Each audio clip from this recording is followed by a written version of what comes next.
दोस्तों नमस्कार। मैं सुजय प्रकाश उपाध्याय हूँ। मैं एक ज्योतिषी हूँ।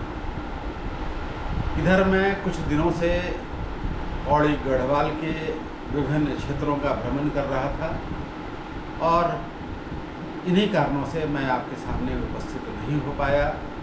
सौभाग्य की बात यह है कि आज मैं जिस शख्सियत का जन्म कुंडली विश्लेषण करने जा रहा हूँ उनका जन्म पौड़ी गढ़वाल के ही एक छोटे से गांव घिड़ी में हुआ। मैं बात कर रहा हूँ भारत के राष्ट्रीय सुरक्षा सलाहकार श्री अजीत डोभाल जी का।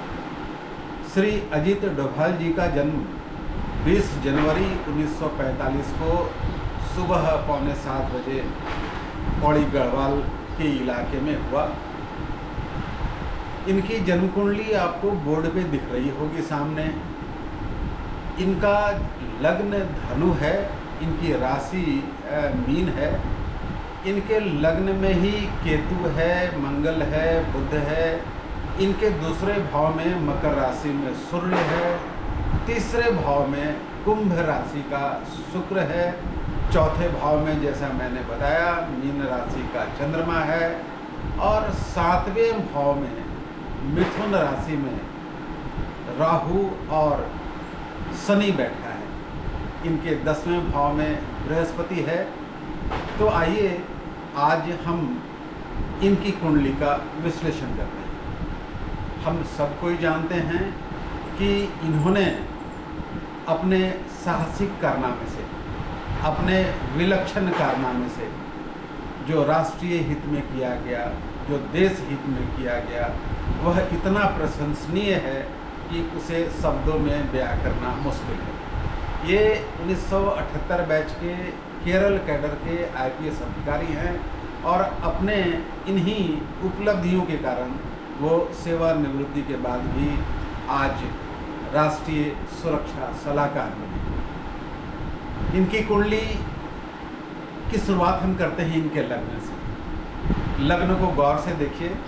इनके लग्न में मंगल और बुध केतु के साथ बैठे।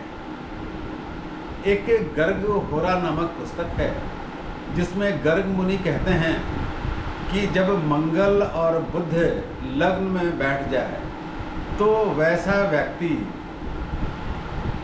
विलक्षण वक्ता हो तो होता ही होता है और वह अपने विशेष तरीके से, अपने विशेष आकर्षण से वह किसी को भी बेवकूफ़ बना सकता है, ठग सकता है। वह बड़ा छली होता है। बिल्कुल उनकी ही बात करें तो आर सांदानाम ने जो अंग्रेजी अनुवाद किया है उन्होंने लिखा है कि he can dupe anybody anywhere. साधारण ग्रामीण शब्दों में यदि मैं कहूँ आपको तो ऐसा व्यक्ति जिसका लग्न में मंगल और बुध होता है वह किसी व्यक्ति को बाजार में खड़े खड़े बेच सकता है।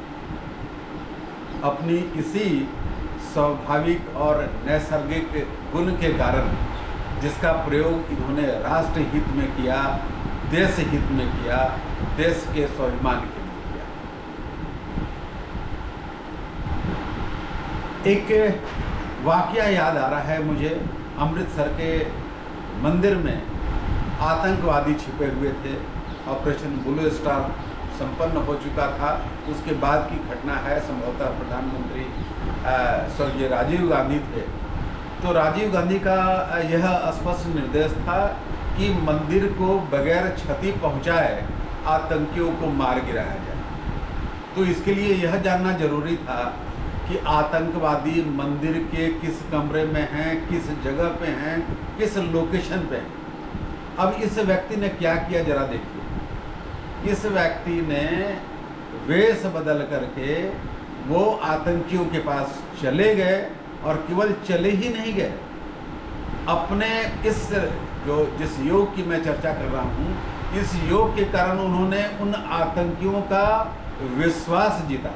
उन्होंने कहा कि मैं मदद करने के लिए आया और उन्होंने कहा कि मैं ISI का एजेंट हूँ और जरा खूंखार उन आतंकवादियों के बारे में सोचिए, सीजन्ड उन आतंकवादियों के बारे में सोचिए जिनको जरा सी भनक हो जाती तो इनके चिथड़े चिथड़े हो जाते और चीता पे जलाने के लिए इनके चिथड़े भी नहीं मिलते। आप जरा उस आत्मविश्वास को सोचिए, उस शैली को सोचिए, उस स्किल को सोचिए कि ये घुस के इन्होंने उनका विश्वास जीता, और एक बार नहीं कई बार इनका आना जाना हुआ और अंततः पता चला कि वो कहाँ है, उनका लोकेशन क्या है।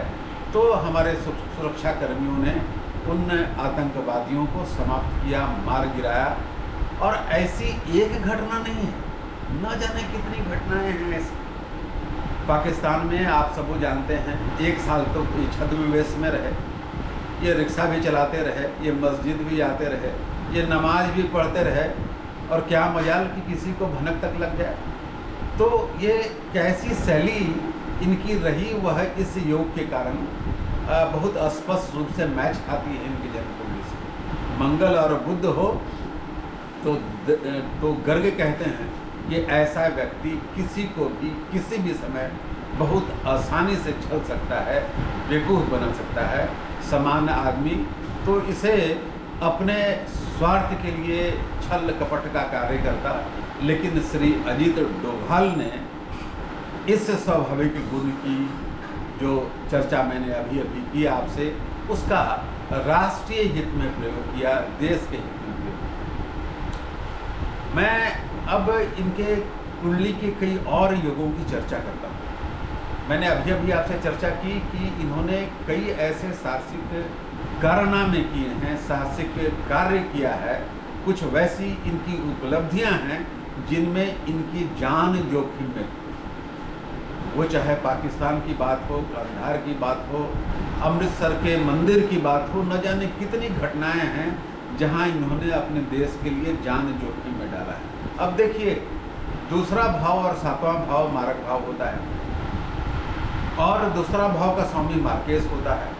वह 7वें भाव में राहु में बैठा है, शनि और राहु वहाँ साथ साथ बैठे हैं। तो यह इस बात को परिलक्षित करता है, इस बात को इंगित करता है, इस तथ्य की ओर इशारा करता है कि यह कई बार मृत्यु मुख से बाहर निकले हैं, क्योंकि जान में जोखिम डालना इनकी नियति थी, इनका वह स्वाभाविक खेल था, और बहुत सहजता से जान जोखिम में डाल देते। 7वें भाव में शनि और राहु का होना दाम्पत्य जीवन के लिए भी अच्छा नहीं माना जाता, लेकिन इनका निजी जीवन तो बाहर आता नहीं, मुझे खुद पता नहीं, लेकिन संभवतः बाहर रहने के कारण शनि और राहु दोनों सेपरेटिंग प्लेनेट हैं, तो पति पत्नी बहुत दिनों तक बाहर रहे होंगे, ऐसा भी निष्कर्ष निकाला जा सकता है। आइए इनकी कुंडली के वैसे योगों की चर्चा करें जिसके कारण ये आज इस पद तक, इस स्थान तक, इस उत्कृष्ट स्थान तक पहुंच सकें। सबसे पहले मैं जिस योग की चर्चा करना चाहता हूं, उस योग का नाम है चतुस्सार योग। इसे चतुसागर योग भी कहते हैं। जब लग्न कुंडली के चारों केंद्रों में ग्रह बैठ जाए, चारों केंद्र भरे हुए। अब जरा इनकी कुंडली देखिए, पहले भाव में मंगल, बुध और केतु है, चतुर्थ भाव में चंद्रमा है, 7वें भाव में शनि और राहु है, और 10वें भाव में बृहस्पति है। तो हो गया ना चतुस्सागर योग। चतुस्सागर योग के बारे में कहते हैं कि ऐसा व्यक्ति यदि शासक नहीं होता तो वह शासक की तरह ही जीवन यापन करता है, वह रूलर होता है। तो कुछ हम लोग इस तरह का निष्कर्ष निकाल सकते हैं। इन्होंने अपने, इनका जो फील्ड है, इनका जो क्षेत्र है, वो पूरे क्षेत्र में इन्होंने रूलर की तरह, एडमिनिस्ट्रेटर की तरह ही कार्य किया है, जो चतुस्सागर योग पूर्णतः फलित होता हुआ इनकी कुंडली में दिखता है। इनकी कुंडली का 10वां भाव और लग्न का भाव जरा गौर कीजिए। लग्न के भाव में 10वें भाव का स्वामी बैठा है। देखिए 10वें भाव का स्वामी कौन सा है? 10वें भाव का स्वामी बुध है। 10वें भाव का स्वामी बुध है, और वह कहाँ बैठा है?